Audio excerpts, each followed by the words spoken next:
Tensions ran high at Cabbage Beach on Wednesday morning after a fence was erected overnight, blocking the entrance to the beach, and vendors' property was removed from the beach and left on the side of the road. Vendors and protesters eventually uprooted a portion of the fence and returned their property to the beach.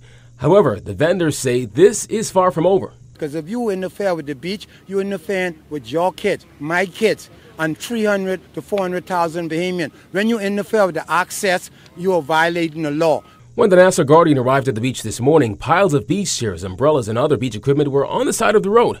Vendors claim some of their property is either missing or badly damaged. Well, I have 200 chairs. I only found 80 chairs for all my chairs. You only found 80 altogether? Yeah, all my chairs. I just bring in a bunch of chairs. A lot of stuff out to the road, all my umbrellas, break up all my chairs, missing. I got over 200 chairs at job.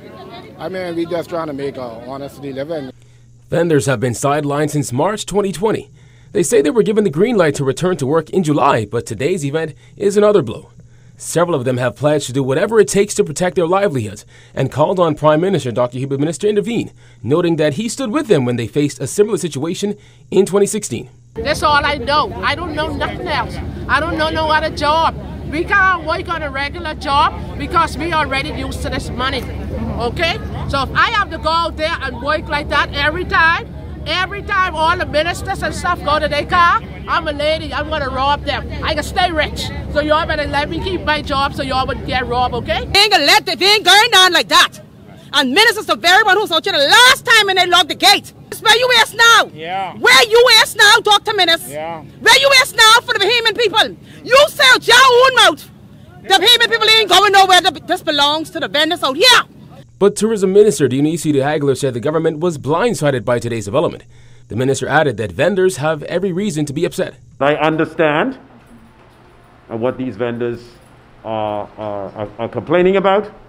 They've been blindsided. They haven't been consulted. No one said anything to them. And I agree with their level of vexation right now.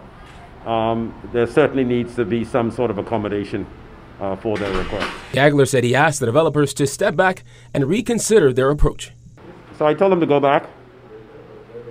You have 24 hours to think about it.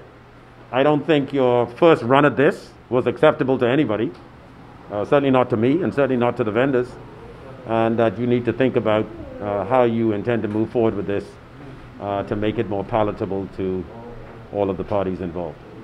According to the Aguilar, Access Industries plans to build a $250 million condo hotel on the beachfront property. For the Guardian News Network, I'm Kyle Joaquin.